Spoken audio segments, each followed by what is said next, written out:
hablar con una sola persona. Persona, ok. Bueno, señora, Gracias. con mucho gusto. ¿Alguien más? Buenas tardes. Buenas tardes. Sí, buenas tardes. Buenas tardes, Buenas. Gloria, ¿cómo estás? Bien, bueno, yo también estoy muy confundida, ahorita quedé más confundida.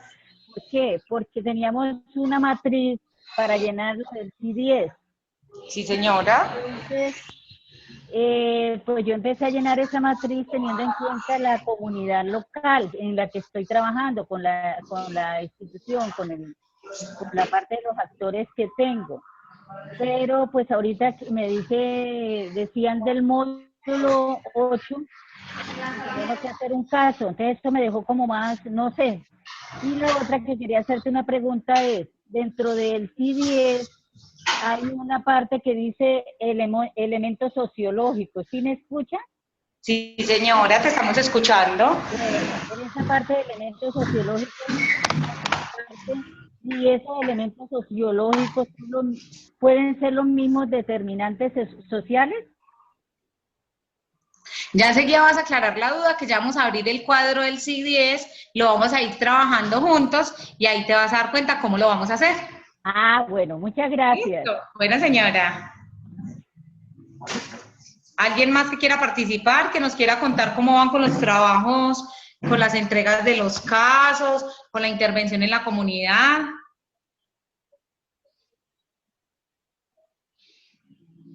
Inés, qué pena te pregunto, ¿la entrega de este caso particular es para el 2? Sí, señora. Ok, ¿todos los cuestionarios tienen que estar el 2?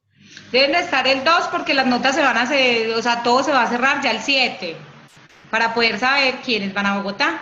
Ok, pero el caso sí es hasta el 9, o Sí, sea, el señora. cuadro es I10. Sí, señora. Vale, Se amplió el gracias. plazo hasta el 9 y ya el 9 todo se cierra y ya ese día sabemos quién va. Listo, vale, gracias. Bueno, señora. Ángela Jiménez, te escuchamos. Hola, buenas tardes. Buenas A todos tardes, los ¿cómo dos. están? Yo estoy acá con John Jairo, listo, estamos los dos. Bien, con John Jairo tuve la oportunidad de hablar la semana pasada.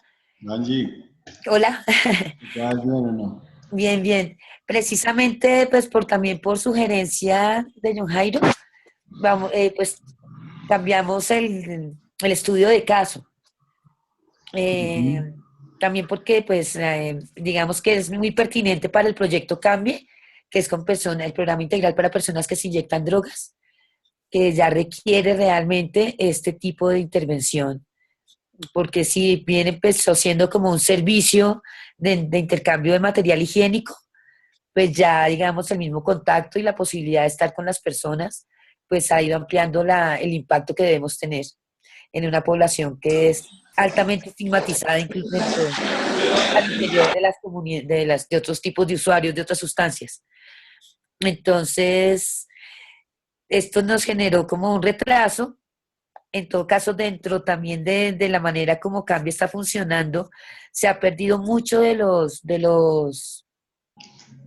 avances que se crearon en poder fortalecer la red de atención en salud que se habían adelantado con los CAMAT, con la Secretaría de Integración, con la Secretaría de Salud, por el cambio de administración distrital. Sí. Entonces, pues, otra razón más para requerir este tipo de metodología y poder pues trabajarla con las gentes. Yo envié el cuadro a partir de un diagnóstico largo que tenemos y el trabajo con el equipo local de Cambie en Bogotá, con quienes planificamos para iniciar las actividades ya de grupos focales con personas usuarias de heroína por un lado y de cocaína por otro, porque son dos realidades diferentes para poder entonces avanzar en este tema. Es como en lo que estamos. Pero entonces yo cometí el error de enviar ese CD10 desarrollado como estudio de caso 2 y estudio de caso 3 porque me confundí allí, como que me pareció el mismo cuadro. No, ahí me confundí, entonces lo mandé repetido. Ok, pero no es sin una confusión, los datos están bien y tal. Sí, pues los datos están bien, es que me parecía que era, o sea, definir el cuadro de definición de vulnerabilidades y determinantes sociales como era un esquema como el de CIDIES, no sé en qué momento me confundí yo, pero ya hice el ejercicio de 3, pues lo subí, pero entonces no sé si estoy en lo correcto o si ese era el 2. Ok, La ok. desarrollé el CIDIES. Ajá, no, pero perfecto.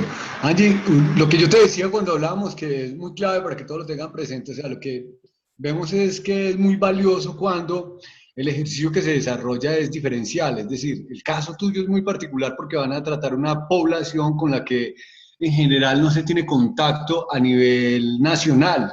Y ustedes son como que las personas que más trabajo específico han hecho en ese tema y con esta población. Entonces es re clave, además llevan un recorrido de varios años ya insistiendo en el tema y han Claro, sido sí, acompañados por Inés Elvira y han tenido pues varias experiencias en diferentes lugares del país. Entonces en ese caso, por ejemplo, la especificidad está en la población, ¿sí? Están haciendo un trabajo, una población específica que aun cuando varíe de contexto, las circunstancias asociadas al consumo son muy similares y las circunstancias asociadas a las condiciones de dependencia también. Entonces es súper clave y va a ser muy bonito poder ilustrar con lo que ustedes nos propongan y con lo que ustedes nos expongan, pues el trabajo a nivel nacional. Seguramente va a ser muy importante. a propósito, hoy 31 de agosto es el Día Mundial contra la Sobredosis, Ah, eh, sobre eso. porque es una problemática muy grave y en Colombia particularmente estamos pidiendo que se libere la naloxona, que se pueda vender, que se pueda conseguir extrahospitalariamente, ya que es el medicamento que previene la sobredosis. O sea, en un momento de sobredosis, ese medicamento salva vidas. Sí, Entonces, súper. necesitamos apoyar en la campaña también contra la sobredosis. Y respecto a lo que dices, John Jairo, sabes que si hay una gran diferencia entre los consumos aquí en Bogotá que en Pereira, por ejemplo, son bien diferentes y ya tendremos la oportunidad de poder Ah, conversar. chévere, sí, bacán. Ustedes son los expertos, ustedes saben cómo es el brinco. Vale, muchas gracias. Muy bien. Gracias, Angie. Melis, que tiene la manito levantada, te escuchamos. Bueno, hola, esta es una pregunta. Estoy un poco desorientada, bueno, pues un poco perdida en la entrega de los casos. Dice que pues para cuándo hay plazo, hasta cuándo hay plazo para entregar la tabla del C10. A final de la otra semana ya lo debemos de tener, o sea, lo debieron haber alimentado ya esta semana, porque ya la semana pasada habíamos hecho una parte, ¿cierto? Esta Sí. semana lo debieron haber alimentado y completico debe estar entre el jueves y el viernes de la otra semana para nosotros poder consolidar todas las notas y poder saber quién va para Bogotá. Ok, bueno, la otra pregunta es que están hablando sobre un caso, entonces pues ahí sí estoy como perdida, que hay que subir la tercera entrega de un caso. Es la tercera entrega del trabajo que venimos haciendo. Lo que pasa es que en el módulo 8 había el ejercicio de hacer un caso en particular, pero esa tercera entrega es reunir todo lo que hemos hecho y entregarlo para terminarlo de consolidar. Ah, ok, ok. Bueno, Listo, o ok, sea, como ya gracias. el trabajo pulido, ya ustedes llegan en esas dos entregas que hicieron y en esa tercera entrega consolidan todo, lo terminan, se sacan las conclusiones, el trabajo que vamos a hacer durante X o Y tiempo y lo entregan ya completico. Ok, bueno, ok, gracias. Con mucho gusto. Patricia Pulido, te escuchamos. Inés, vuelvo Señora. a ser reiterativa. El primer formato que diligenciamos cuando iniciamos nuestro proceso de formación con el CRIP fue Sí, como una aproximación al C10 porque muchos de nosotros no teníamos ni idea qué era el C10, sí, qué es el señora. OSCE. La segunda entrega estuvo relacionada con el tema de los determinantes sociales y las vulnerabilidades, que los Sí. identificáramos en relación con nuestra comunidad local. Y esta última entrega, antes de ir a Bogotá, es diligenciada nuevamente la matriz, pero ya aterrizada. ¿Es así, Inés? Es así, ¿de dónde diligenciamos esa matriz? Del trabajo que venimos haciendo con la comunidad en la primera y en la segunda entrega. Lo que tú dices es muy cierto. La primera entrega era como un ejercicio, como hacer un sondeo en la comunidad. Ya cuando vieron el cuadro se dieron cuenta de que muchas de las cosas que habían entregado en ese primer trabajo las podían acomodar en el CIDES. Ok, ahora sí me queda claro. Muchas gracias, Inés. Con muchísimo gusto. Ángela Jiménez va a hablar, que veo la manito levantada. Y Patricia, como es Patricia, ¿vas a volver a hablar? No, ya bajaron la manito. Los que no han hablado, claro. pues escuchamos.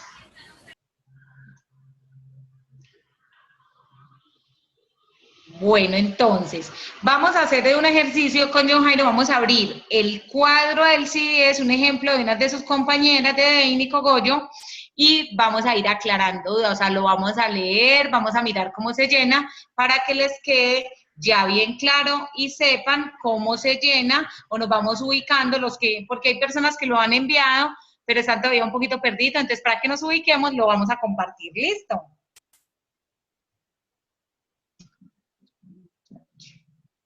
¿Dónde está el CIDES? Aquí está. Compartir pantalla. ¿Ya todos lo están viendo?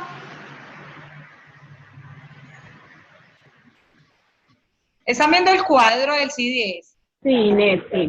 Listo, entonces lo vamos a ir leyendo con John Jairo, vamos a ir leyendo los cuadros y vamos a ir aclarando todas esas dudas. Entonces, lo primero es marcarlo, arriba está, antes dice pasos del CIDES, revisa el documento de los pasos, qué has aprendido de tu comunidad local sobre cada uno de estos aspectos, cómo has trabajado para escoger esta información, o sea, las metodologías, qué reflexiones te sugiere la información y la experiencia de la construcción de conocimiento realizada y qué barreras o problemas encuentras para la construcción de esa información. Entonces, cogemos comunidad local y sus líderes de opinión. Entonces, en el primer cuadrito ya tiene, con respecto al primer acercamiento que se realizó, pude identificar personas que se interesan por el bienestar del barrio y su disposición para trabajar en bien común. O sea, fue como la primera impresión que ella tuvo de la comunidad y ahí siguió llenando. Entonces, ¿cómo has trabajado para recoger esta información? En donde en la comunidad local y con los líderes, ¿cierto? Entonces, a la fecha se ha realizado un solo acercamiento con los miembros de la Junta de Acción Comunal, se hizo breve presentación sobre el trabajo a realizar y se dio la palabra para que contaran las situaciones actuales del barrio. O sea, fue en esa primera intervención, eso fue lo que ella detectó en la comunidad. ¿Qué reflexiones te sugiere la información y la experiencia de construcción de conocimiento? Es necesario el acercamiento con las personas que están más afectadas por el consumo de sustancias alrededor de sus casas para saber su opinión y posibles soluciones. Es como romper el hielo. Hay que crear, en una de las clases hablábamos que hay que crear ese ambiente de confianza, porque si no la gente no se va a soltar, o sea, la gente no te va a contar, porque igual es el espacio de ellos, somos nosotros los que estamos llegando, entonces debemos de romper el hielo con las personas. ¿Qué barreras o problemas encuentras para la construcción de esa información? Organizar con las personas los encuentros para obtener la información. Entonces uno no puede llegar, no, es que yo voy a llenar indicadores y voy a llenar un montón de información, no. Primero hay que hacer ese acercamiento para que la gente le pueda pasar los datos a uno, porque es que la gente le está contando su historia. Y a veces es más cuando estamos hablando de un consumo, no se va a tener esa confianza en un primer momento, entonces eso hay que irlo construyendo. El análisis de los fracasos y de las buenas prácticas. El barrio cuenta con entrenadores de fútbol, pero no se ha logrado crear una escuela que permita que estos jóvenes tengan una acogida para el deporte, por lo tanto no existe un interés. Entonces, si la gente no ve esa motivación, no ve esa posibilidad, no ve una posibilidad de recreación ni de trabajo, las personas se van a volver mucho más esquivas. Otra cosa, nosotros no les podemos prometer algo que no podamos hacer, pero sí podemos ayudar a construir algo, o sí podemos dar ideas. Y ese límite es muy, muy delgadito, no podemos llegar tampoco a imponer, porque hay veces en el afán de hacer un trabajo, nosotros creemos que podemos cambiar las cosas, imponemos primero lo más importante, y acuérdense que lo vimos en los primeros módulos, es una escucha. Nosotros tenemos que ser muy asertivos al escuchar. Muchas veces oímos, pero no escuchamos a las personas y creemos que nosotros tenemos la razón o la verdad absoluta y no es así. Aquí estamos haciendo una intervención de la comunidad y en la comunidad nos vamos a encontrar un montón de personas que todas piensan diferentes, pero que todos tienen aportes muy valiosos.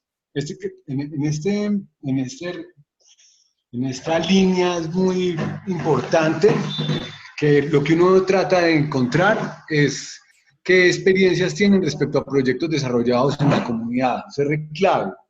Entonces, el análisis de fracaso y de buenas prácticas implica, bueno, un poco inventariar qué es lo que ha ocurrido. Entonces, es como entrar a consultarle a la comunidad si alguna vez habían hecho en momentos anteriores, en años anteriores, en gobiernos anteriores, algún tipo de actividad, acción, proyecto, programa, con respecto, por ejemplo, al tema de consumo. Entonces, la compañera Deini cuenta que el barrio cuenta con entrenadores de fútbol, pero no se ha logrado crear una escuela. No sabemos si los entrenadores de fútbol han sido una apuesta desde el deporte para dar respuesta a las situaciones asociadas con consumos problemáticos de sustancias psicoactivas. No sabemos, pero puede ser que sea uno y por eso ya la incluye ahí.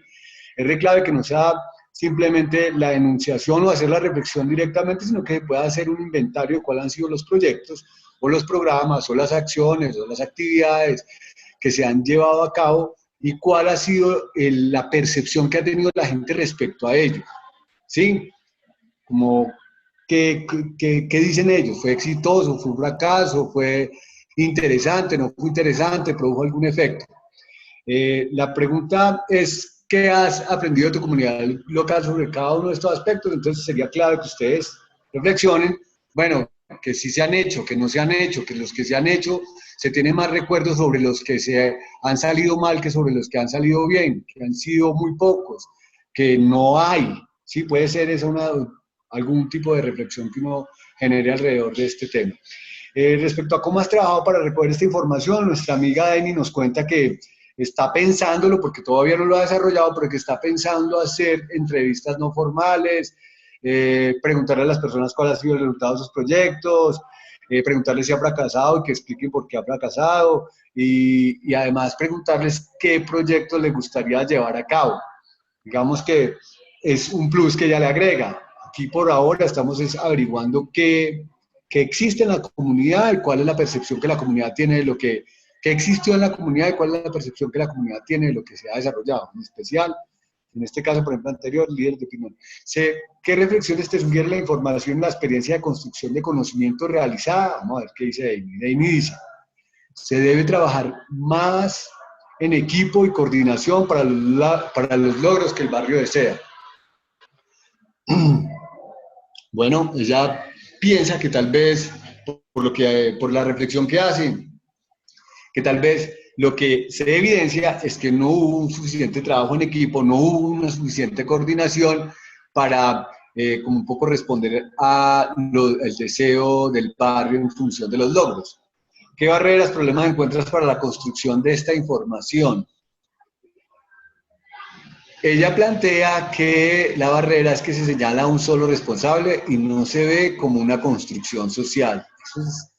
Eso es muy particular. Yo no sé si sea una barrera, pero es muy particular lo que dice ella. La gente seguramente identifica a los gobiernos que fueron, digamos, responsables de desarrollar los programas, proyectos, acciones o actividades, y entonces identifica el programa con el sujeto. Y entonces eso evidencia que no hubo una construcción con la comunidad, para la comunidad, sino que fue un ejercicio, digamos, de orden como lineal. Se plantearon, se diseñaron y se ejecutaron desde la perspectiva de una oficina o desde la perspectiva de un departamento, bueno, en fin. Entonces es clave. ¿Cómo van? ¿Me están siguiendo, compañeras? Que su silencio me preocupa. ¿Alguien? Estamos escuchándolo. Ok, entonces me están siguiendo. Muy bien. Ahora vamos a revisar breve historia de la comunidad. Ustedes, si quieren hacer comentarios respecto a lo que ustedes han visto, las diferencias que tiene este trabajo que estamos mostrando como pues, una ilustración con el de ustedes adentro, ¿listo? Porque es clave que vayamos resolviendo inquietudes en el ejercicio. La breve historia de la comunidad lo que implica es que vamos a tratar de entender esa realidad, cómo fue construida, esas como esas representaciones sociales, esas maneras de hacer que tiene la comunidad, cómo fue construida, y en la historia de la comunidad uno puede un poco enterarse de eso. Entonces la compañera Deini dice que respecto a lo que ha aprendido de esa comunidad local sobre el aspecto de breve historia de la comunidad, dice que los datos de los representantes de la Junta de Acción Comunal cuentan que el barrio tiene 7 años, que la Junta no funciona, que no funcionaba hacía 2 años y que decidieron activarla de nuevo con el fin de obtener beneficios para el barrio. Bueno, tal vez lo que ella fue lo que sacó de en blanco de lo que habló con la Junta de Acción Comunal, pero cosas que se pueda enterar uno es cuál ha sido la trayectoria del barrio, si es un barrio de invasión, si es un barrio diseñado y planeado por programas de vivienda.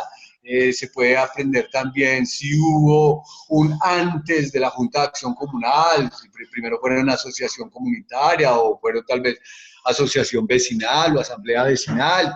Sí, esas cosas es interesante saberlas, no quedarse, digamos, en el grueso, sino también un poco ahondar cuál fue la trayectoria, porque esa trayectoria nos habla de cómo las dinámicas de construcción del sentido que para ellos tiene la comunidad. En este aspecto de cómo has trabajado para recoger esta información, la compañera Amy nos cuenta que, bueno, que en esto el avance es poco, ya que se obtuvo una parte en el primer encuentro para tener más conocimiento. Al punto, he organizado unas ideas de acuerdo al módulo del CIDIA, las cuales son entrevistas en estructuras. Bueno, hay una cosa que es clave. Yo siento que, bueno, porque digamos, mi sesgo es muy comunitario. Entonces yo siento que a veces somos muy formales a la hora de levantar cierta información y eso es muy válido, muy importante, pero también hay que intentar explorar la conversación, explorar los encuentros informales, explorar la participación en los eventos espontáneos que la comunidad tiene para sus reuniones.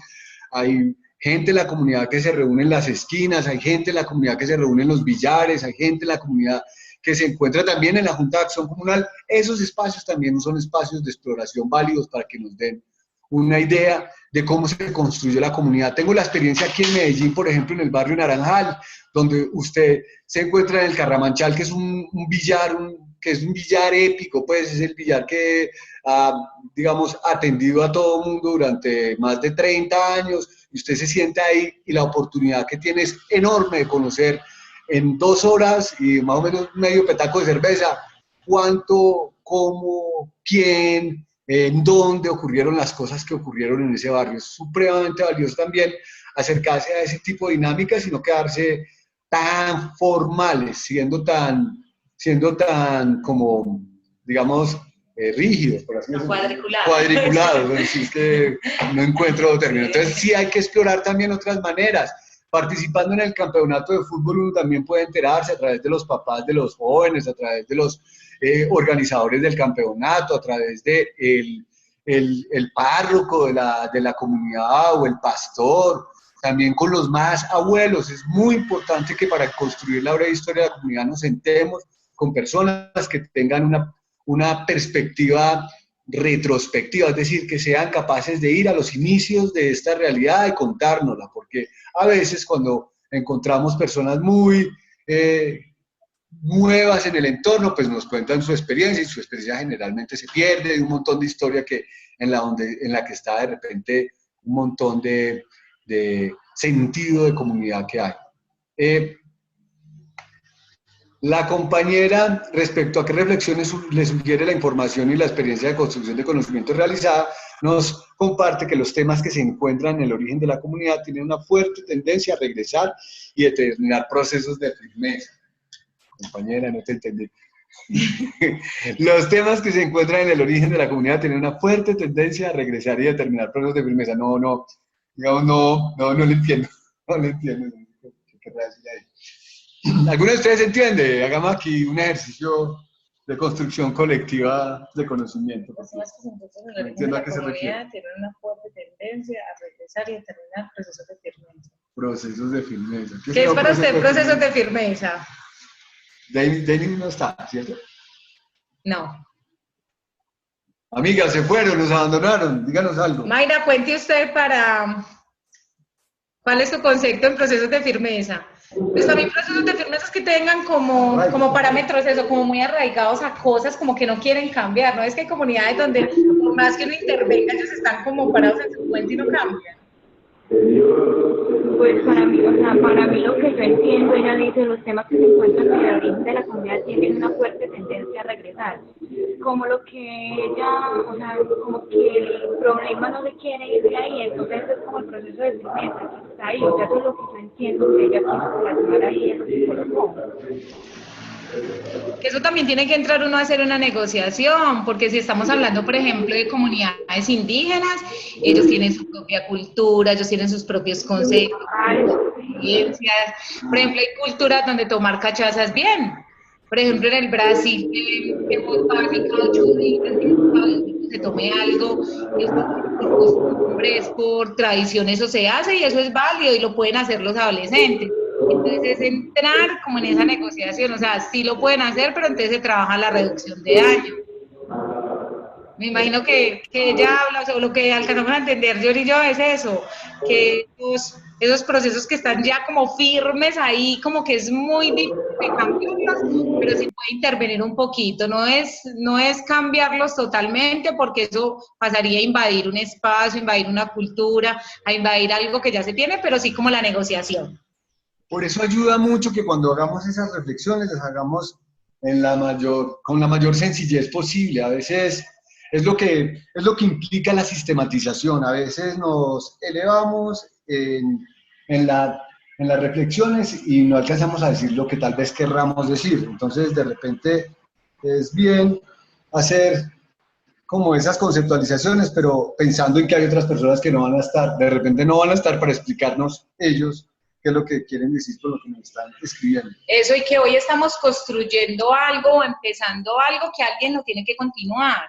Porque es que si vamos a hacer, por ejemplo, todo lo del CRI es muy chévere, pero si no se pone al servicio de los demás, si no se le da una continuidad, entonces va a ser algo que llegaron, una idea, impactó 1 o 2 meses y listo, ahí muere el proceso. La idea es que ese proceso alguien lo pueda continuar y lo que Johanna dice es muy cierto, en los mismos términos. Por ejemplo, si un líder, un abuelo, un papá, alguien coge el texto o el cuadro y dice procesos de firmeza, así como nos quedamos nosotros.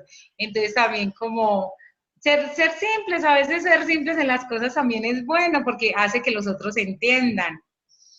Entonces en el último cuadro dice poder encontrar elementos de diferenciación de acuerdo a la historia que la comunidad brinda en la entrevista. Y los elementos sociológicos que ahorita alguien estaba preguntando. El barrio cuenta con comercio formal, varias tiendas no muy bien surtidas, existe un centro de salud nuevo y varias iglesias en sentido de varias creencias religiosas. El colegio es bastante retirado, por lo tanto, los jóvenes... Miremos algo más. En el mapeo se realizó un mapeo ecológico ubicado los servicios como puestos de salud, instituciones educativas, tiendas informales, centros infantiles, iglesias, puntos de riesgo de consumo de sustancias, delincuencia y venta de sustancias. Toda la información que buscamos se encuentra en la comunidad. Es suficiente tener relaciones directas y productivas con los actores comunitarios que la tienen. Lograr en la comunidad la identificación de lo relevante para el trabajo a realizar. Muchas veces hay cosas que nos asustan. Por ejemplo, llegar a hacer un estudio sociológico de qué hay en ese barrio, qué hay en esa comunidad, y no encontrar un centro de escucha, y no encontrar una IPS donde uno los pueda remitir, o, ay, no, es que es una comunidad donde la iglesia queda muy cerca, entonces no tenemos dónde reunirnos, o no tenemos dónde encontrar los jóvenes porque no hay una cancha. Lo que decía Johanna ahorita a mí me pareció muy chévere, en el billar, en la tienda, en la misma escuela, la salida de los colegios, pasan muchas cosas en todas las comunidades. Entonces es como tener esa habilidad de identificar esos espacios para poder conocer la comunidad. Muchas veces ni siquiera sabemos qué es dentro de nuestro barrio. Y si no sabemos, va a ser mucho más difícil poder intervenir. Entonces, continuamos con elementos sociológicos. Deben trasladarse por medio de transporte escolar para los niños de 2 a 4 años, de acuerdo al acercamiento se estaba haciendo un censo para saber que los niños, niñas y jóvenes no se encontraban estudiando en este momento. Para la identificación, entonces acá ya identificación de temas generadores. ¿Hasta el momento tienen alguna pregunta o algún aporte? Bueno, entonces Emelis nos va a ayudar a leer el cuadro que sigue. Emelis, ¿nos lees, porfa, identificación de los temas generadores? Ay, como que te queremos escuchar.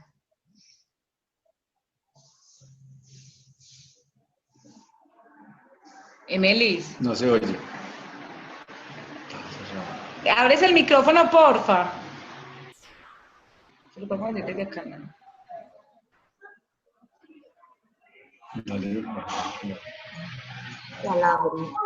Hola. Hola. Bueno, ok. Identificación de los temas generadores. Para la identificación de los temas generadores se logró conocer que la parte del barrio más afecta en cuanto al consumo de sustancias son las casas que se encuentran en dirección al río. Estas personas inicialmente llamaban a la policía, pero debido a amenazas de estos jóvenes prefieren aguantar el olor. Se dice que son jóvenes, no son del barrio, vienen de otros barrios aleñados. Otro es la inseguridad del barrio. Frecuentemente se presentan robos dentro de las casas. Para este punto... Perdóneme, un momentico. Mire que ahí ya hay un sesgo, o sea, ella habla de lo que se logra ver. Por ejemplo, pueden haber otras cosas que se identifican en las consultas, en las conversaciones, pero eso no se consigna ahí, porque uno siempre habla de lo más grave, que dice uno, no, es que lo más grave es lo que está pasando en las casas vacías, las casas junto del río, donde están los jóvenes consumiendo. Puede ser que hay situaciones de mucho más riesgo que no se consignan, porque como no se evidencian, nadie las conoce, entonces también es ese temor. Yo no voy a hablar de algo que a mí me contaron o de algo que yo sé y me lo dijeron en una consulta, porque yo no puedo evidenciar eso. Entonces también es muy importante identificar, porque siempre y cuando uno puede identificar, pueda reconocer, puede hacer parte de la solución. Listo, dale. Ok. Para este punto se trabaja la parte de focalización, identificar los problemas fundamentales y entender el pensamiento de la comunidad acerca de ello. Listo. Lograr que la comunidad pueda reflexionar acerca de algunos temas o situaciones de vida que puedan mejorar las condiciones de vida. Querer trabajar en varios temas a la vez y no tener claro sus prioridades. ¿La apagué? ¿Emelis? No. Es que no se puede. Hola. Bueno, entonces, la mujer nos dice que, Denis nos dice que como ha trabajado para recoger esta información ha sido focalizar, pero también es importante esta parte, identificando los temas generadores, saber cómo ha hecho esa focalización, si ha hecho esos grupos donde, bueno, vamos a hablar con la comunidad respecto a las problemáticas que ellos identifican y les planteamos, bueno, dentro de nuestra comunidad, ¿qué es lo que más dificultades nos opone o qué es lo que más complicado vemos?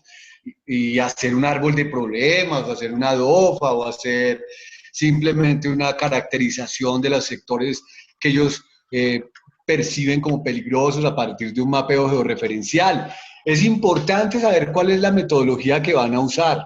Eso es lo que nos va a enriquecer a todas y todos en el ejercicio de encuentro, ¿sí? Entonces es clave ser mucho más puntuales respecto al estilo o la manera o la metodología o las dinámicas que se utilizan para identificar esos temas en particular. ¿Listo? Es re clave. Porque aquí, digamos, está muy ambiguo y sería muy importante poderlo tener puntual porque ustedes van a alimentar, digamos, su saber hacer a partir de lo que nos contemos unos y otros, ¿listo? Como una construcción colectiva de conocimiento.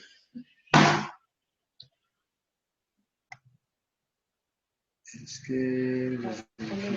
Bueno. Eso acá. Estrategia de anclaje objetivo. José, ¿estás por ahí? José Correal, he solicitado en locución. José Correal. Hola, José. Acompáñanos con tu voz imponente. ¿Va?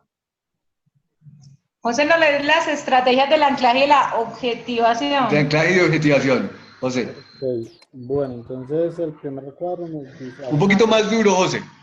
Sí, sí. Para este punto que aún no he avanzado, he organizado unas ideas de acuerdo al módulo de CIES, las cuales son, por medio de charla, lograr que la comunidad ya conoce su opinión y cómo califican a las personas de acuerdo a su condición.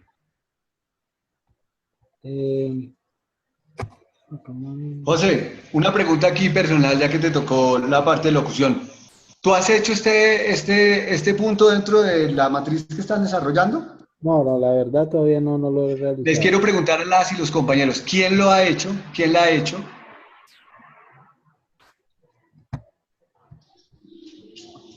¿Mayra ya lo hizo? ¿Emily ya lo hizo? Háblenme, no me dejen solo. ¡Aló! Perdón, estaba distraída. ¿Me repiten que si ya hicimos? Mayra, te pregunto que si en tu desarrollo de esta matriz, tú en las estrategias de anclaje y de objetivación ya has desarrollado ese ítem. Yo lo desarrollé, pero no, o sea, nosotros vamos hasta ahora y nosotros quedamos hasta la identificación de los temas generadores. O sea, nosotros estamos hasta ahora avanzando ahí. Bueno, si yo te pregunto qué entiendes por las estrategias de anclaje y de objetivación, ¿tú qué me dices? Dios mío. Estrategias de Yojaira. Cualquiera que crea que, digamos, es que les pregunto porque uno se ubica en el lugar de políticamente correcto, entonces se queda callado. Pero he sentido que con este concepto la gente tiene bastantes dificultades y ha sido en todos los ciclos, no se preocupen. Todo el mundo, estrategias de anclaje y de objetivación, cónchale, qué cosa más fregada. Pero quisiera escuchar si ustedes han hecho el ejercicio. Bueno, María Inés nos va a compartir. Cuéntanos, María Inés. A ver, yo creo que estos son como entender cómo la misma comunidad va generando como mecanismos de estigma y de exclusión. Eso es lo que yo entiendo por ese punto. Ok. ¿Estás ahí? Vamos, fresca. Estamos haciendo una construcción colectiva. ¿Quién da más? Tienen la mano levantada. Yo quiero participar. Dale, Sofía. Bueno, John Jairo, yo estoy en un contexto universitario y yo cómo lo asumí. Desafortunadamente, pues, o sea, desafortunadamente no, nosotros somos universidad pública y lo desafortunado es que los medios locales, las personas de la ciudad, le han dado el calificativo que la universidad es una de las ollas más grandes de la ciudad. Entonces, esas estrategias de anclaje las relacioné con eso, con esos comentarios, como con esas etiquetas que de cierta manera fundamentan las representaciones sociales asociadas al consumo al interior de la universidad. Entonces, dicen que es una olla porque por un lado, se puede ingresar muy fácil, se puede consumir y no hay como el control y la vigilancia y de igual manera se puede mercar. Entonces, asociado a que somos la olla, pues entonces que también tenemos drogadictos, chirretes, vándalos, marihuaneros y en ese orden de idea pues organicé como el tema de las estrategias de cuidado. Como te digo, la prensa local ha sido una de las que nos ha afectado mucho. En ese calificativo, el comandante de policía del departamento del Tolima y pues la ciudadanía en general como que tiene esa representación de la universidad de manera puntual con el tema de consumo de sustancias. Ok, mira, te cuento. Tiene mucho sentido lo que... ¿Alguien tiene el micrófono abierto? Por favor, ayúdenos para que no se filtre el sonido y no se nos dañe la comunicación. Miren, voy a ponerles un caso muy parecido al que nos cuenta la compañera. La Universidad Pedagógica de Bogotá, la Universidad Pedagógica Nacional, tiene una calle que se llama la calle del pecado. Cuando uno hace entonces la identificación de los temas generadores, entonces el consumo es un problema grave. O sea, ¿sí? El consumo dentro de la institución, no el consumo en sí, porque pues somos universidad, cada quien hace de su personalidad lo que quiere, cada quien consume lo que le da la gana, pero dentro de la universidad es un problema, listo. Cuando hacemos la exploración de la historia, de la breve historia de la comunidad, empezamos a explorar, bueno, ¿por qué el nombre de ciertos espacios? Entonces, que no, que está la calle, que está la plaza Camilo Torres. Ah, bueno, que porque los muchachos decidieron que hacerle un homenaje y en gran marcha rebelde hicieron el bautismo de esa plaza, Camilo Torres, en honor a el cura, ¿sí? Y la calle del pecado, cuando fuimos a explorar, ¿por qué le decían la calle del pecado? Y era el lugar donde se consumía, pues cualquiera en su sentido común dice, pues ¿por qué consumen? Y eso es un pecado, es algo que es como delincuencial. Nos pusimos a explorar y nos dimos cuenta, gracias a una mujer que había estado estudiando en esa universidad hacía décadas, cuando era una normal, y nos contaba que era que en ese lugar las niñas, que eso era una normal de señoritas, en ese lugar las niñas se salían y se veían, porque eso no tenía rejas, se veían con los chicos de la calle y se daban besos. Entonces las monjas, que eran las más de las profesoras, le pusieron a eso la calle del pecado. Después, cargando con ese estigma, se constituyó por ser un lugar apartado, solitario, digamos, alejado de la visión de los actores formales, de la autoridad y del control. Entonces, pues allí, además de que se daban besitos las mujeres, pues terminaron también pegándolo y prendiéndolo. Entonces, como que esas dinámicas nos permiten entender cómo fue el proceso de anclaje de una idea, de un concepto, de un estigma, de una percepción respecto al uso que se le da a ciertos espacios en el territorio. ¿Se hace claridad con eso? Compañeras, por favor, no me dejen solo. Inés, diga algo. ¿Alguien quiere hablar? ¿Alguien quiere aportar o les quedó claro? Yo veo a Ángela Jiménez levantando la mano. Habla. Yo quiero hablar. ¿Quién es? Yo quiero hablar, es que no vimos la manita. Ángela Jiménez. Ah, perdón. Ah, bueno, Ángela, ya la vimos. Vimos a Ángela y a Sofía Penagos levantando la mano. Dale, Ángela, te escuchamos. Bueno, digamos que yo sí tuve también como una confusión entre identificación de temas generadores, estrategias de anclaje y mitos y formas consuetudinarias. Esos son tres, ¿cierto? Claro, sí, o sea, entre los tres a veces me parecía, pero si estamos hablando de, por ejemplo, en el caso nuestro, de las personas que se inyectan drogas. Bueno, primero quiero decir algo antes, que es a propósito de lo que estábamos diciendo antes, Inés, de ser más sencillos en las palabras y no tan complicado. Esto de estrategias de anclaje y de objetivación nos resulta muy, esto, no es explícito en sí mismo ese concepto viene porque es que no es explícito como, o temas generadores, bueno, no es muy explícito la definición. Está claro que con el cuadro y pues con el PDF que tenemos, sí.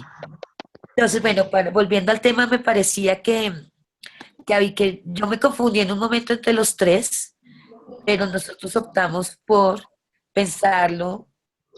En nuestro caso, por ejemplo, la identificación de temas generadores para los consumidores de heroína es la heroína en sí, es la droga, cómo la consigo, cómo me la tomo, en qué lugar me lo puedo hacer y no morirse en el proceso. Es una manera que entendimos los temas generadores. Sí. En las estrategias de anclaje y de objetivación ya es desde afuera, ¿verdad? Entonces es como la idea de la comunidad y de las personas de que todo el que consume droga roba, que son irresponsables, o que todo el que usa agujas tiene SIDA, o que ya están perdidos, que ya no vale la pena hacer nada por ellos porque ya están perdidos. Y esa misma idea que hay hacia afuera sobre ellos también resulta siendo el cuarto punto: mitos, formas consuetudinarias, rituales de la comunidad, pero desde adentro. Porque ellos ya se creen la historia que no sirven para nada, porque se inyectan, que ya se van a morir, y también que no tienen derecho a nada, ni como personas ni como ciudadanos. Entonces, así es como lo vi como como intenté solucionarlo, como lo solucionamos nosotros en el ejercicio. No sé si lo hicimos correctamente.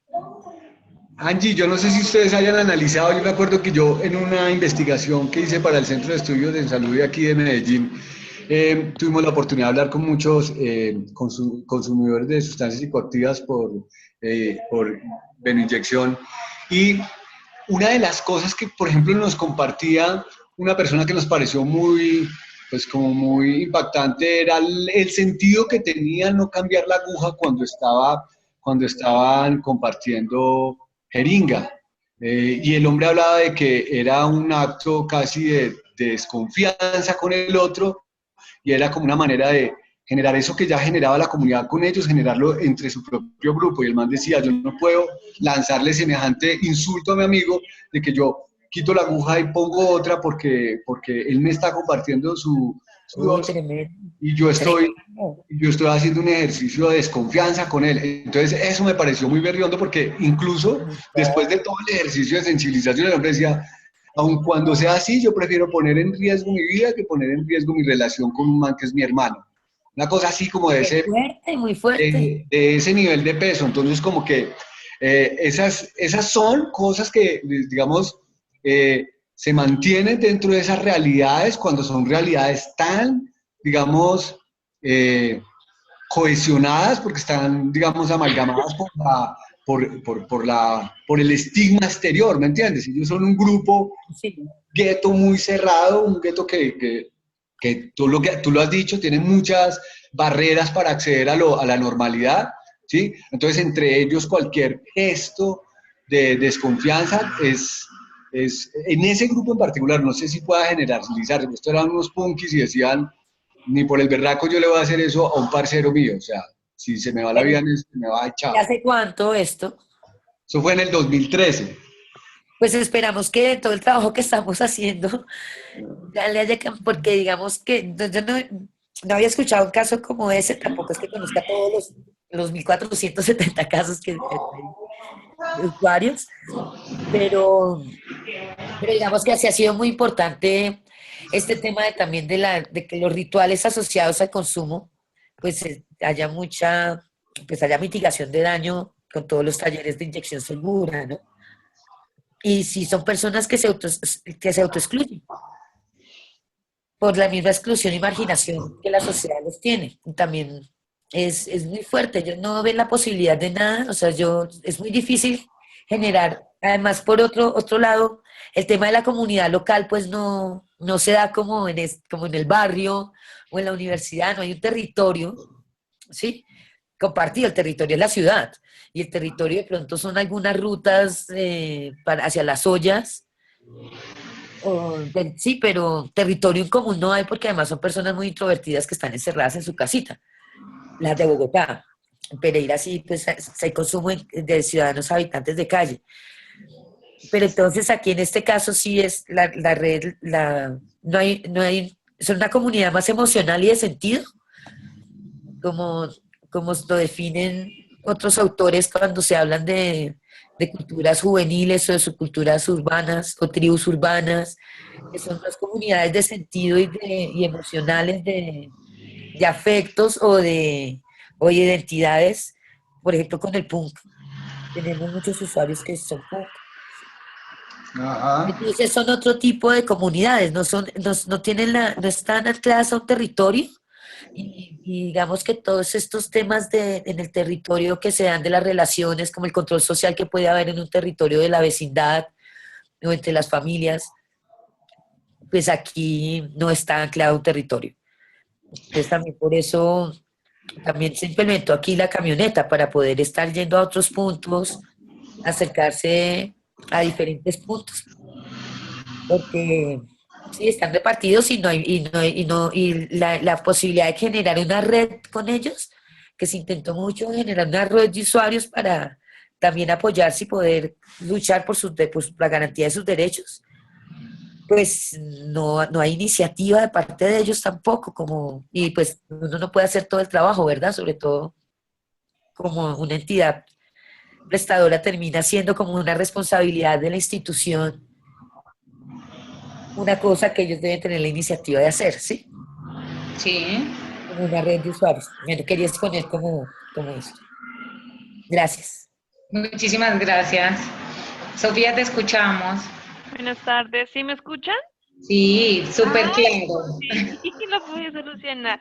Bueno, varias cosas, porque dentro del tema de anclaje y de objetivización, yo lo pensaba era como la construcción, o bueno, lo que se podía construir con los muchachos, en mi caso, con el grupo social, para ir transformando como los imaginarios que habían alrededor de, pues, de ciertas conductas, ¿no? O de ciertas situaciones. Claro, que tienen que ver con consumo, que tienen que ver con el manejo de la sexualidad, que tiene que ver con identidad de género, con estos temas. Entonces, no sé. Porque yo estudié, por ejemplo, en la pedagógica y sé que sí, lo que dice John Jairo es muy cierto.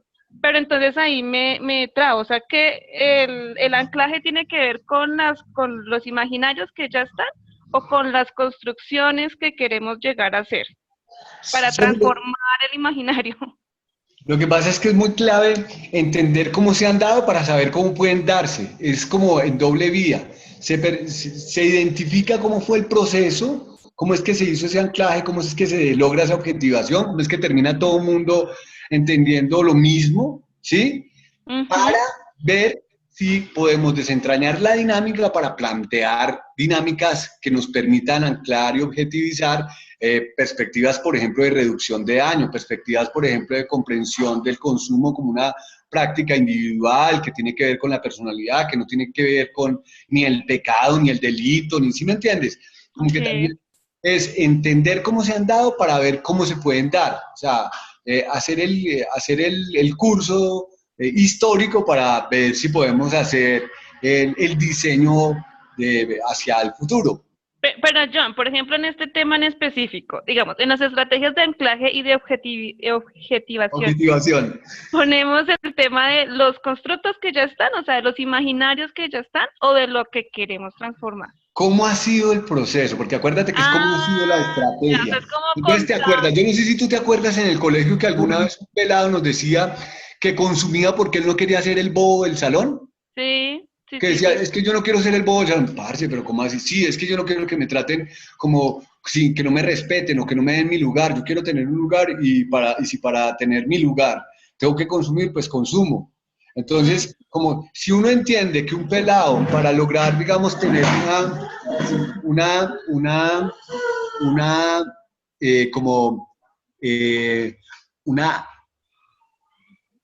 aceptación grupal, si eso de la presión de grupo funciona tanto, entonces podríamos imaginarnos cómo hacer para que a través de una estrategia que ayude a cambiar el chip de aceptar grupalmente a las personas, pues podamos insertar estrategias de reducción de daño, estrategias de autocuidado, estrategias de mejoramiento de los autoconcepto, autoimagen.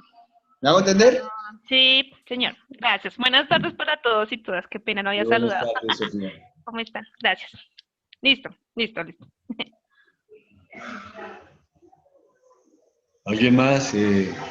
¿Algo más sobre estrategias de anclaje y objetivación o vamos avanzando? Bueno, démosle a mitos, ritos y formas consuetudinarias, que es como yo lo conozco.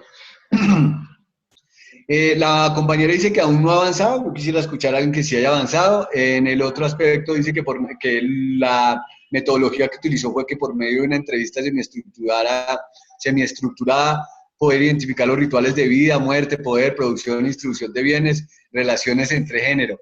Es importante que intentemos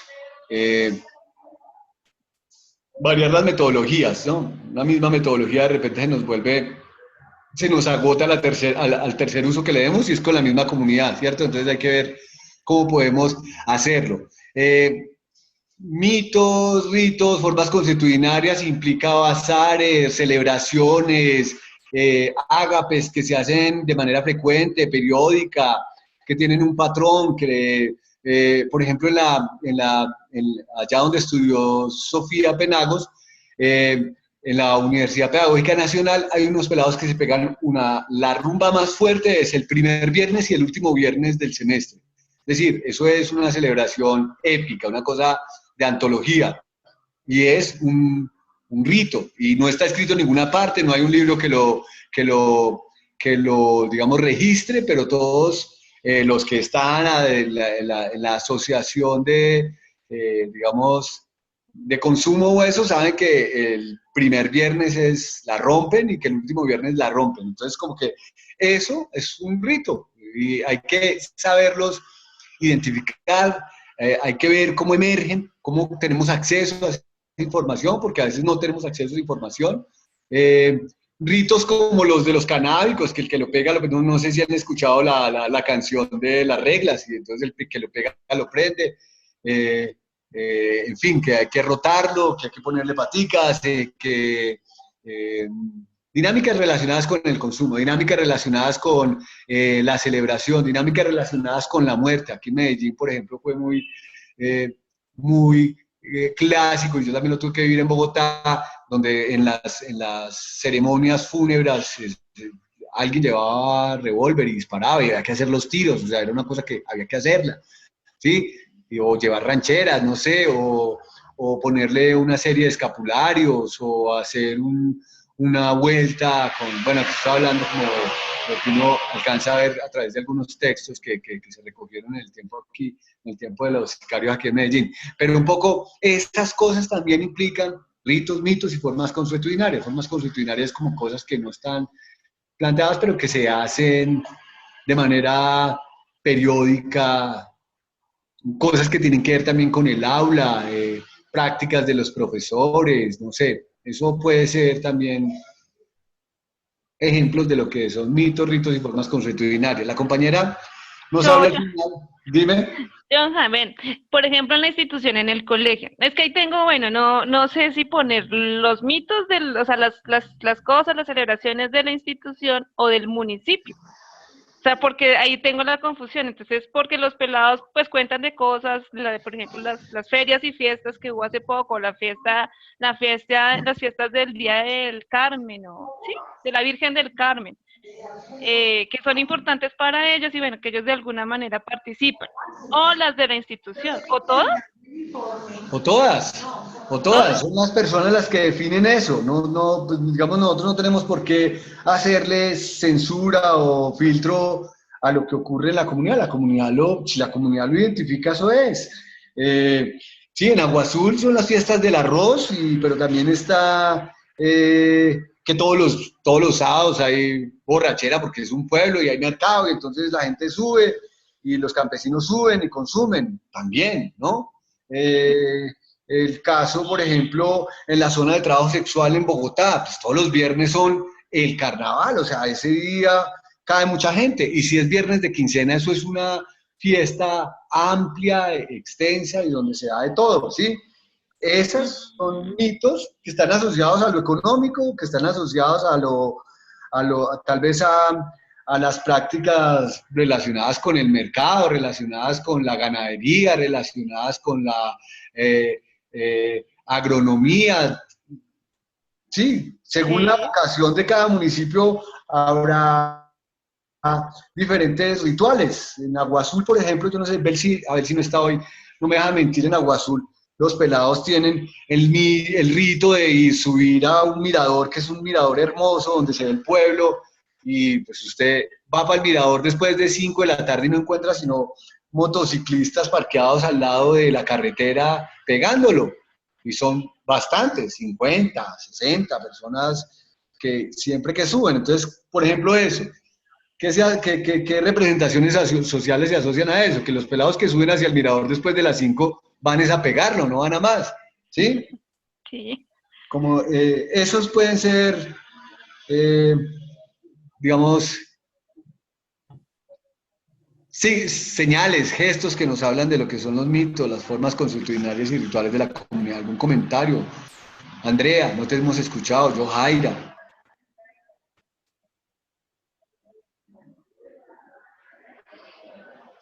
Bueno. John Jairo, yo puedo molestar. Voy a seguir molestando.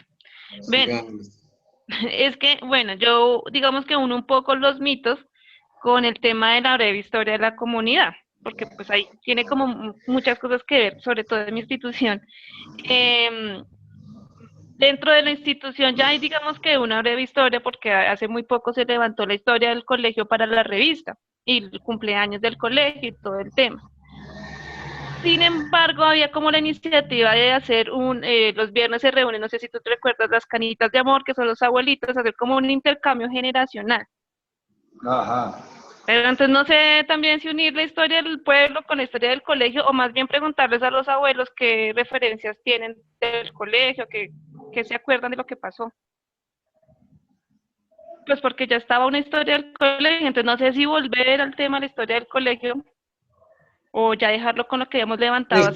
Es probable que haya una historia no oficial, porque en general, y siendo ese un pueblo tan conservador, la historia se pule, se limpia y se le da esplendor. O sea, todo lo que pudo haber sido maluco se borra y todo lo que pudo haber sido bueno se exagera, ¿sí? Entonces, de repente sí es bueno escuchar la historia de la voz de las personas que la vivieron, que a veces tiene mejor, digamos, a veces tiene unas dimensiones más reales y tiene aspectos que no se cuentan. Vuelvo a la universidad pedagógica. Una vez que tuvimos la oportunidad de sentar con nosotros a una egresada de hacía 40 años, nos contaba cómo se tomaba trago en ese tiempo y era una normal de señoritas y ya contaba, nosotros tomábamos, si fuera un escándalo y nos perseguían, pero igual tomábamos, o sea, no pueden decir aquí en la universidad que el uso inadecuado de sustancias es nuevo, porque nosotros ya lo hacíamos en aquel entonces. Claro, la señora hablaba de las proporciones, pero pues las proporciones tienen que ver con la densidad demográfica, con la época en que se vive, en la que se experimenta y eso, pero eso también nos puede dar la oportunidad de oír a adultos hablando de su vivencia en el colegio. En el Mariano, por ejemplo, teníamos la oportunidad de escuchar en un momento en que hubo relación con unas sillas odontológicas, como el servicio de salud era gratuito y tenía odontología y tenía medicina general, y la odontología no se limitaba a hacer esto que se llama profilaxis, sino que también hacían calzas y sacaban dientes y no sé qué, y era una cosa que era como, pues, uno lo veía y uno decía, imposible, o sea, lo hacían en el 70, en el 60 y no lo hacemos hoy en día, y tenían el consultorio dentro del colegio, tenían el consultorio médico y el consultorio odontológico, era increíble. Entonces, como que un poco esas cosas también nos hablan también nos permiten escuchar cosas que tienen que ver con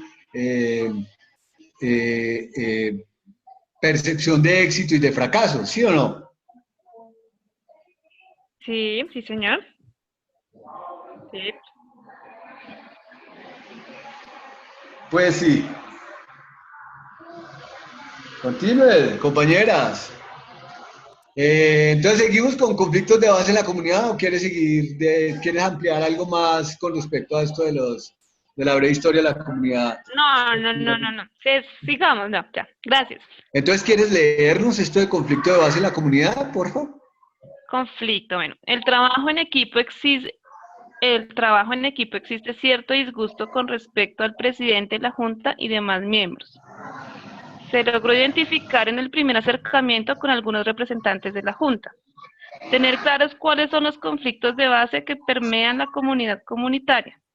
La parte política, lastimosamente para el beneficio comunitario. No entendí.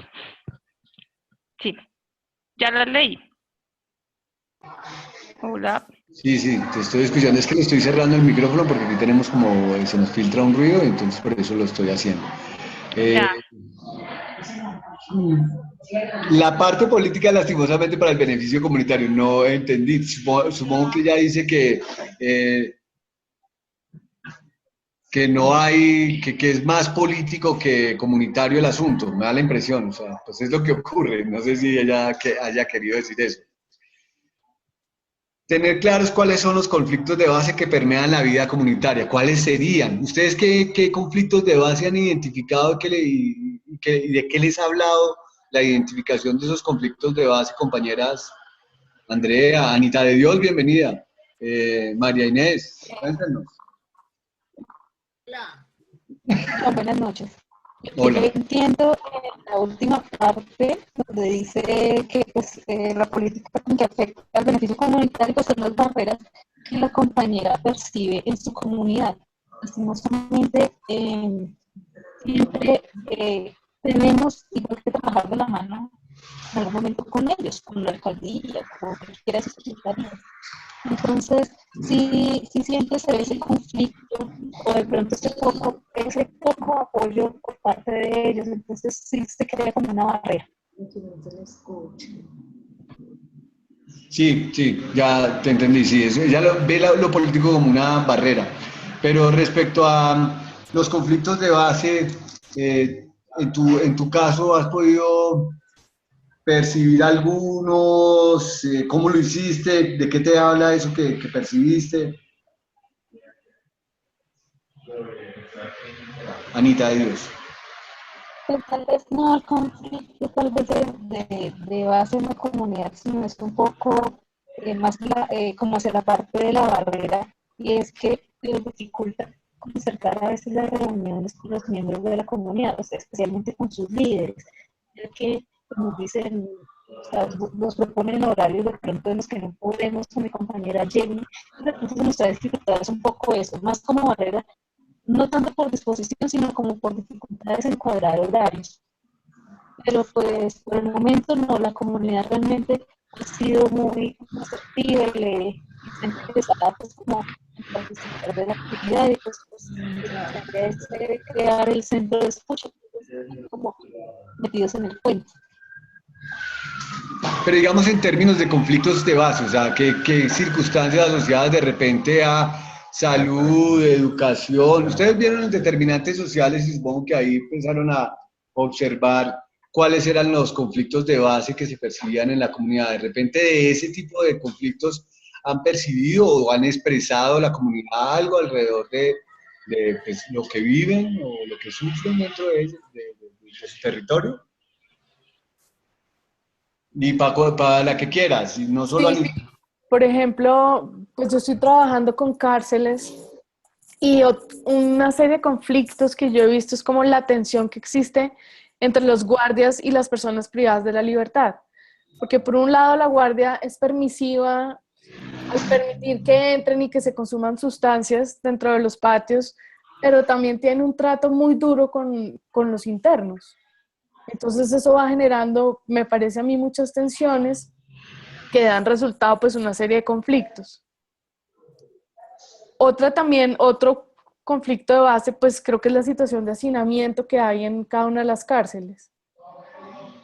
Y en los patios están durmiendo en los pasillos, tienen que compartir pues un espacio muy chiquito entre muchos, y eso pues también va generando malestar dentro de todos. El mismo encierro es un conflicto de base, ¿no? Plantearse poner a muchas personas con unas condiciones muy parecidas de marginalidad, alta vulnerabilidad, baja, digamos, pobres habilidades para, digamos, desarrollar, para resolver conflictos y meterlos todos dentro de un patio o dentro de un edificio. Per secula seculorum es una cosa que ya es un conflicto complicadísimo. Hola, John Jairo. Hola. Hola, ¿con quién hablamos? Con Yohaira. Hola, Yohaira. Cuéntame. Sí, John Jairo, bueno, yo te podría decir que un conflicto, pienso yo que es un conflicto, ¿no? que vivimos nosotros en la comunidad, en el barrio que cogimos en cuestión.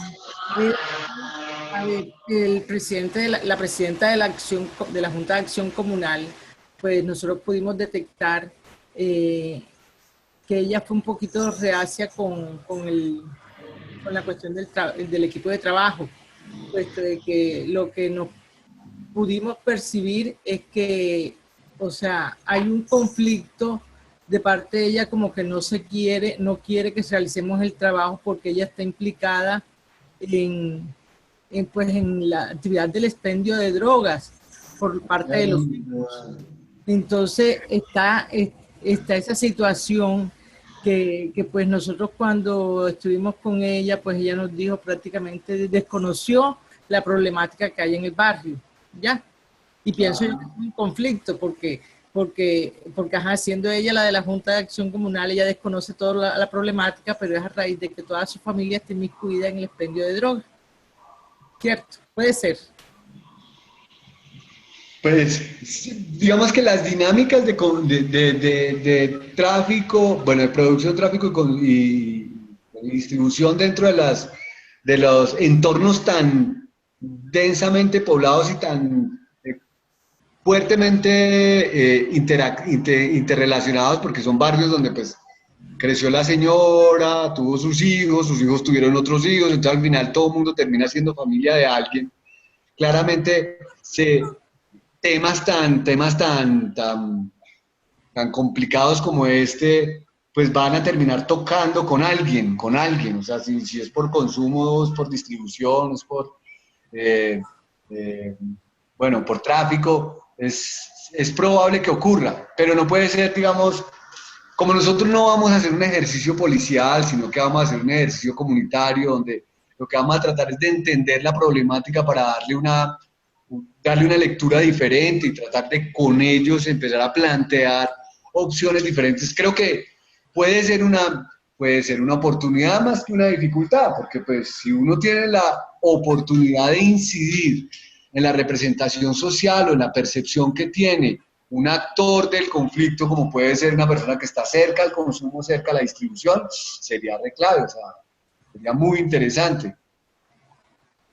Sí, pero es que ella allí, digamos, no reconoce el problema del conflicto. Entonces, digamos, cuando nos reunimos, ella no acepta acudir a ninguna reunión, no quiere que los jóvenes de pronto se reúnan. O sea, se nota que es bastante reacia con este tema. Se nota que ya está con un acercamiento diferente, ¿no? Pues así.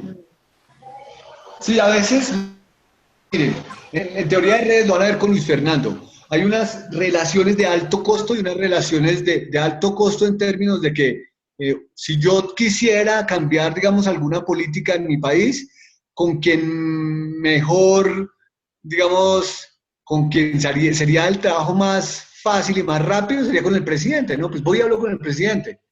Pero qué tan fácil es que yo llegue al presidente, ¿cierto? O qué tan efectivo es que hablando con el presidente eso cambie.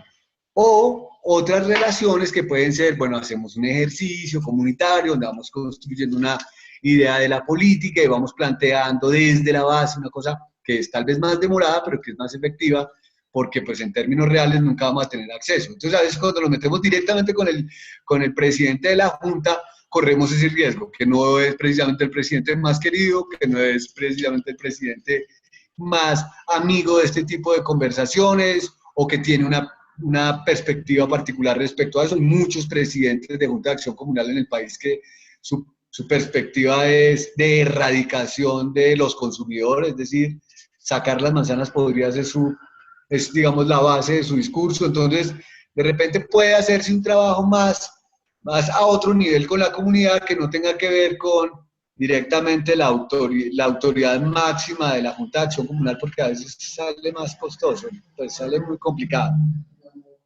Eso no sé si te orienta respecto a lo que me cuentas. Jaira, Andrea González, María Inés está hace rato con la mano alzada. Cuéntanos, María Inés. Es que me surge como una duda, y es ¿qué diferencia hay en este punto con el de los temas generadores? Por ejemplo, las personas se acercan a nosotros con la problemática de consumo, ¿sí? Ah, no, es que yo tengo un problema, este niño me está consumiendo, entonces abordamos el pelado, y si el pelado dice que sí, que está consumiendo boxer y marihuana, por decir algo, ¿sí? Sí. Pero cuando profundizamos en el ejercicio nos damos cuenta que el niño, digamos, ha tenido unas condiciones de maltrato, abuso, que son las que han, digamos, impulsado ese tipo de interacción con el consumo, ¿me entiendes? Sí. Entonces, eso por poner un caso individual, pero a nivel de comunidades, muchas veces la gente no percibe que está en una realidad donde no tiene oportunidades de educación, oportunidades de trabajo, oportunidades de salud, han sido desarraigados, y eso no lo ven como un problema. Lo que ven, el problema que ven es que los pelados estén consumiendo en el parque, ¿me entiendes? Vale, listo, sí, ya te entendí, gracias. Andrea González. Bueno, tengo, o sea, una pregunta y es, o sea, un conflicto de base en la comunidad podría ser que nuestro barrio está siendo como el receptor de pronto de las personas desplazadas o de las personas que vienen de Occidente y vienen de pronto, pues como ellos lo ven, digamos, con mañas o con consumo, entonces digamos que esto puede ser un conflicto de base que empiecen a hacer como rechazo, estigmatización de esta nueva población que viene, digamos, desplazada. Pero entonces, ¿ahí cuál sería el conflicto de base? El conflicto nacional, ¿cierto? Sí, que pues son gente que son víctimas y las personas reaccionan a su condición de víctima como les permiten, ¿no? Y si no les reconocen su condición de víctima y si los desplazan y les toca ir y buscar y además ponerse en esas condiciones de, pues en barrios, hay muchas de las personas que vienen de su finca, vienen de su casa amplia y se ubican ahí en un rancho de paro y eso tiene unos efectos de estrés postraumático hondos que a la larga los hacen vulnerables a cualquier tipo de circunstancia, digamos, de relación no, de una relación abusiva de una sustancia o de prácticas de, no sé, sexuales no protegidas, porque pues, sí, como que lo de fondo puede ser el conflicto. Lo de fondo es que vienen de una realidad de donde no han podido recuperarse y a donde tal vez no tienen oportunidad de recuperar lo que perdieron, no sé. Y en el país es, mire, o sea, Villa Colombia en Florencia, El Porvenir en Agua Azul, es toda Ciudad Bolívar y todos los barrios, digamos, de la periferia bogotana. Eso es la generalidad. No, digamos que a veces percibimos es que son personas que vienen con mañas, pero lo que vienen es con un dolor o vienen con una situación que no han podido resolver porque no ha habido ni lugar, ni tiempo, ni atención.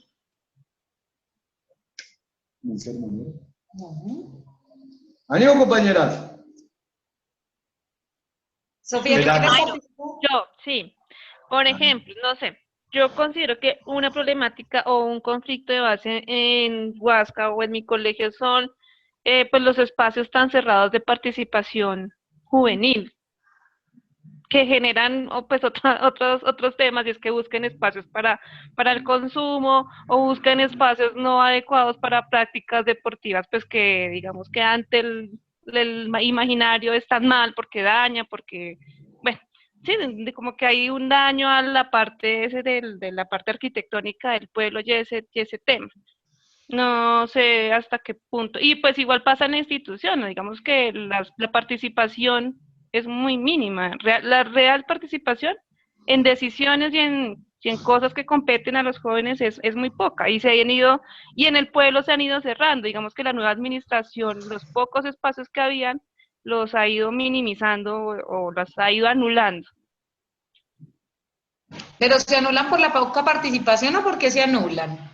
No, se anulan porque, por ejemplo, se estaba reclamando el espacio para jóvenes, entonces no, ese programa ya no hay quien lo lidere, entonces ya se cerró el espacio que se tenía en el puesto de salud porque había un espacio destinado para los jóvenes donde ellos podían ir y bueno, entre ellos mismos también podían, digamos que tener algún tipo de consulta o bueno, más de encuentro para conversar y charlar y empezar a generar cosas, entonces ya lo cerraron, ya ellos no tienen ese espacio.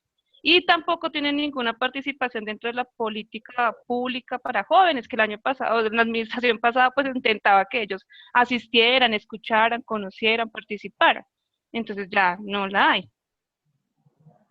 Por eso es tan importante este trabajo y el crear los líderes, el empoderar, porque cuando uno se empodera de los espacios, se empodera de las situaciones, entonces puede participar, entonces tiene un espacio, porque son espacios que se van quitando, o sea, que cambian de administración, entonces ya no hay quien apoye esos procesos, ya no hay quien lidere los procesos, entonces simplemente se van quitando y la gente se deja robar ese espacio que se ha ganado por otras personas. Entonces también es muy, muy importante esa identificación de líderes, esa identificación de esas personas que mueven a otras, que lideran procesos para que eso no se pierda, porque una vez perdido el espacio, quitado ese lugar que ya han ganado, es muy difícil recuperarlo. Eso debe pasar también por esto que hablábamos de las estrategias de anclaje y objetivación. Hay como una percepción por parte de los adultos en los pueblos pequeños con respecto a los jóvenes. O sea, todo lo que es joven está cargado de vicio y responsabilidad. Y en general no se le dan un lugar de responsabilidad a los jóvenes porque no tienen la actitud suficientemente seria para asumirlos. Pero no la van a tener si nunca les dan la oportunidad de hacerlo. Pero ese es un lugar común en digamos, en toda la provincia. Yo quisiera oír a alguien que tenga también experiencia en provincia, porque en Agua Azul, en Huasca, en Florencia, en Cincé, me acuerdo de Cincé muchísimo, la percepción del joven era como el joven después de los 18 años, voto. Sí, entonces hay que tenerlo en cuenta porque es un voto potencial. Pero de los 18 hacia abajo era infantilizado, es decir, no te consultamos, simplemente te hacemos partícipe de actividades. Entonces ellos diseñan, ellos planean y ellos ejecutan para los jóvenes. Entonces eso es muy pesado en la provincia, y más en una provincia como nuestra querida Huasca, donde nació el Partido Conservador, compañeros. Jenny tiene la manito levantada. Ok, bueno, yo quería comentar algo acerca de los conflictos de base, también frente a lo que dijo mi compañera Andrea. La comunidad que nosotros tenemos es una comunidad muy flotante en la medida que ellos viven allá en condición de arriendo o condición de empeño. Entonces ha pasado que nosotros vamos, compartimos, de pronto los visitamos, pero al mes ellos ya no están o ya no viven en esa misma casa. ¿Qué hacemos nosotros? ¿Vamos a ubicarlos al otro barrio y los seguimos dejando de nuestra comunidad o iniciamos también con gente nueva? Pero esta es digamos, es una circunstancia frecuente, es muy frecuente, ¿cierto? ¿Son inquilinatos o algo así? Correcto, son inquilinatos, y lo otro también es de pronto condición de arriendo, y como es económica, pagan un mes, de pronto 3 meses, 5 meses y quedan debiendo y se van a otro sector donde aparentemente es más económico y pues les queda más fácil pagar aparentemente. Entonces es una población muy, muy flotante. ¿Ahí qué hacemos? Nosotros lo que hacíamos, digamos, en Santa Fe, era que establecíamos la conexión con el administrador del inquilinato. Entonces él era, digamos, el que nos daba estabilidad, y lo que hacíamos era que nos radicábamos en el espacio, no con los sujetos, sino con el espacio, porque el espacio mantenía, la constante era el espacio, la variable eran las personas que llegaban. Entonces lo que lográbamos era transformar las dinámicas de relación dentro de ese espacio. Por ejemplo, en términos de higiene, aplicamos el IEPI, Atención Integral a Enfermedades Prevalentes de la Infancia, lo aplicábamos, y a quien más énfasis le hacíamos era a las personas que ya llevaban muchos años. También hay veces que hay personas que llevan muchos años, sí, claro, o al administrador, que era una persona que tenía cierta estabilidad. Y si venía otro administrador, porque también cambiaban, pues lo que hacíamos era que le encargábamos muchísimo que si les llegara a pasar eso, nos hiciera ¿cómo se dice? El cambio, nos hiciera el traspaso ahí de la referenciación con el que seguía para poder... Ok, pero si es un joven que está consumiendo, con el que hemos venido trabajando y se cambia de barrio, ¿podemos igual seguir trabajando con él si él lo permite, así vive? Y te vas a dar cuenta cómo vamos permeando y ampliando más la red, porque esas dinámicas que él traía pueden seguir siendo con el barrio, pero aún viviendo en otro contexto. ¿Sí? Okay. Porque si el barrio es, digamos, donde se dan las dinámicas de consumo, él volverá a ese barrio. ¿Me hago entender? Ok, muchas gracias. Ok, no. Muchas gracias a ustedes. ¿Alguien más quiere participar? O si no, para que vamos cerrando, para que puedan descansar. ¿Les queda claro? ¿Tienen alguna duda del cuadro? Saben que nos pueden contactar si necesitan una asesoría, lo que necesiten para que puedan hacer su trabajo completo y sea bien útil para cada una de las comunidades. Miren que este cuadro lo que busca es tener acceso a su reflexión, a su análisis con respecto a lo que está haciendo. Es chévere que nos cuenten la actividad y tal. Eso puede ser un poco más escueto, más simple, más sencillo, pero lo que sí nos parece muy importante es la experiencia, porque el ejercicio del sistema de diagnóstico estratégico plantea una cosa que es muy incómoda para quienes trabajamos en organizaciones, instituciones del Estado o privadas, y es la interacción, la fuerte interacción comunitaria, es decir, ir hasta allá, estar con las personas, y eso produce,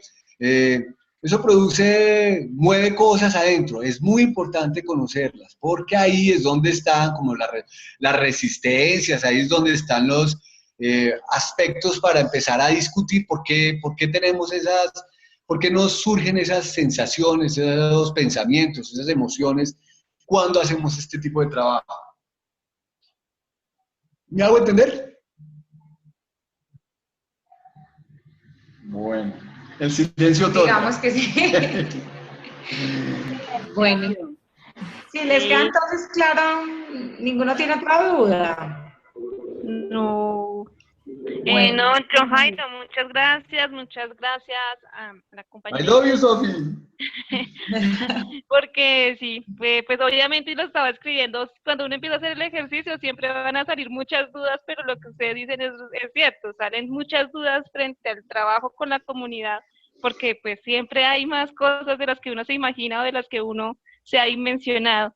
La explicación excelente, muchísimas gracias a los dos, muy acertados, muy concretos. Yo creo que, pues por lo menos a mí, muchas luces y estuve molestando, entonces muchísimas gracias, muchas bendiciones. Sofi, como te habrás dado cuenta, estoy en Medellín, entonces ya no llego mañana a Guasca. Sí, eso me di cuenta, gracias, John Jairo. Vale, gracias. Gracias a ustedes. Yo les pregunto algo. Ángela, ¿tiene la manito levantada porque la mano se le quedó ahí colocadita? Tengo una pregunta. Yo no. Sí. Para este viernes, o sea, es la fecha última o el último plazo para entregar todos los cuestionarios, hasta el 8. Sí, señora. Y para la próxima semana, el plazo final para hacer la entrega del C10. ¿Sí bien? Sí. Ah, okay. Cuidado con los cuestionarios, porque acuérdense, cuestionario que nos llena les queda en 0, entonces es muy importante. Y esa evaluación es la que les da el acceso a el presencial. Por favor, no vayan a perder de vista eso. ¿Alguna otra pregunta o ya estamos entonces listos para que cerremos? Bueno, entonces, siendo las 6:10 de la noche, vamos a cerrar la clase de hoy. Les agradecemos muchísimo la participación. A John Jairo toda su sabiduría y sus aportes buenísimos.